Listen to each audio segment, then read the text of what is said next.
The decision to suspend jury trials came as jurors were deliberating a murder trial in Judge Stevens' court. They've not reached a verdict, so they will resume later this morning at 10. Good morning. It is 7:33. Happy Thursday to you. Grab some coffee or maybe some ice cream. I think to get your day started. That's what we did. Yes. And a Friday that may bring some good news. Chad. Yeah. Chad, this is where you step in and say yes. Yes. Kind of what we've been seeing in the area over the last 6 hours. Well, we had some showers that were offshore this morning, but they kind of struggled to move inland, which made for a pretty nice morning and afternoon. There were many areas that saw no rain today, so we'll take that, especially after a wet start to July. Entergy Texas has also been out. You've probably seen them trimming trees in some of those potentially problematic areas in an effort to prevent power outages. You know, it's fun and educational. You may want to head to Galveston. Hundreds of bodybuilders will be taking part in the annual Muscle Beach Classic, and there will also be a special appearance, night fights, which many may have seen on the History Channel. A little bit about the roasting process and some of the other products and events going on here at the Avenue, Dan. So are you waking up a little bit, at least just seeing some of the options?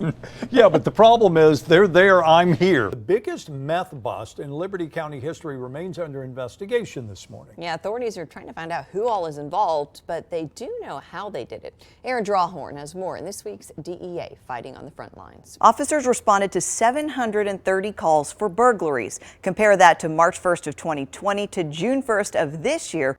The temporary nationwide halt on residential evictions is set to expire on March 31st. The Beaumont Housing Authority is reminding its renters and renters everywhere that the moratorium in place, it's not a free pass to skip out on paying rent. Back rent will have to be paid. Yeah, Kelsey Borza is joining us live this morning from Collier's Ferry Park in Beaumont, getting a look at the current situation there. Good morning, Kelsey. So what does 75% look like? Well, to put it into perspective, let's let these represent 32 properties within the BHA. 24 tenants have reported a loss in income. And keeping our eyes on the Gulf, we are continuing to monitor some potential tropical activity. This is our current Gulf of Mexico satellite. Again, it's still very early, but all of the models generally agree that there is the potential for some tropical development right now in the Bay of Campeche. Models showing it drifting north-northeast. But as far as how intense it will be, direction, it's still too early to know that. Right now, though, the National Hurricane Center has given it a 20% probability of development over the next 2 days, 50% over the next 5. So we'll continue to keep an eye on that. This is one of those situations where, because it's so early, you need to continue to stay with us here on the Weather Authority. I've been through storms before. I lived on the Gulf Coast all my life. I've been through a lot of storms. This particular storm did more to our power system than I would have ever imagined. That was then President and CEO of Entergy Texas back in 2005, shortly after Hurricane Rita devastated southeast Texas. It's the storm many say taught southeast Texas a tough lesson about the integrity of the electrical infrastructure.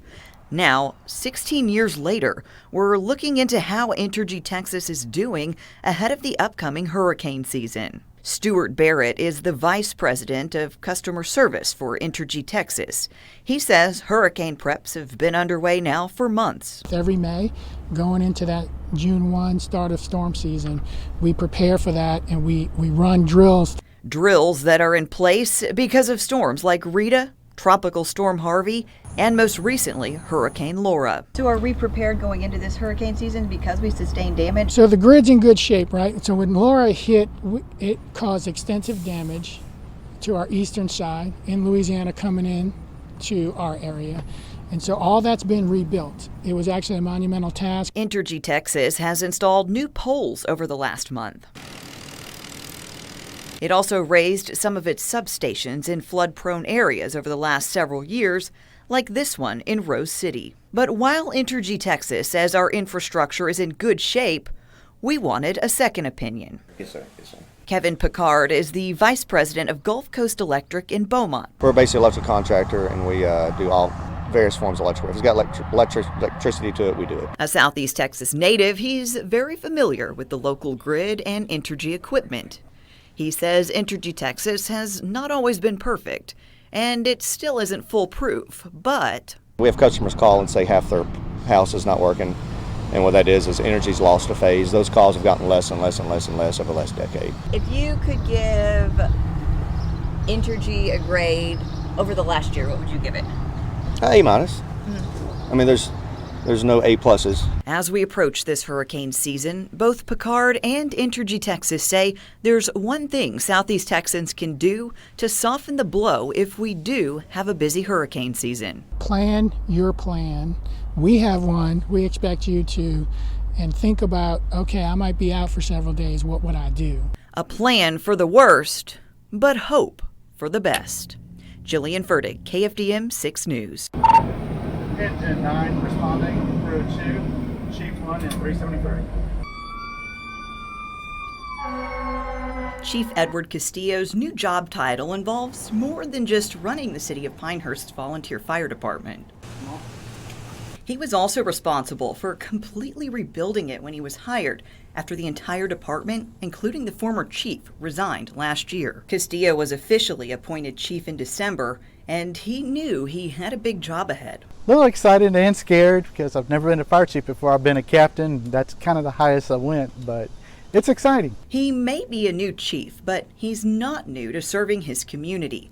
Castillo started volunteering at the Bastrop County Fire Department when he was 17 and continued to climb through the ranks in Bridge City, Anahuac, and most recently Hardin County ESD 5. I would say, I guess the hardest thing is you had to find guys to work for you, right?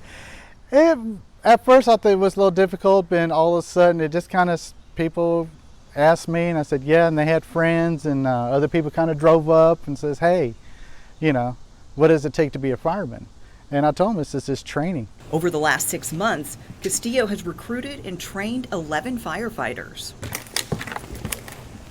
One of those 11, Bradley Phillips. This is my first experience as a firefighter. I just came in middle of January, just got a wild hair, decided to jump in and try it out. And since completing his training, Bradley has suited up several dozens of times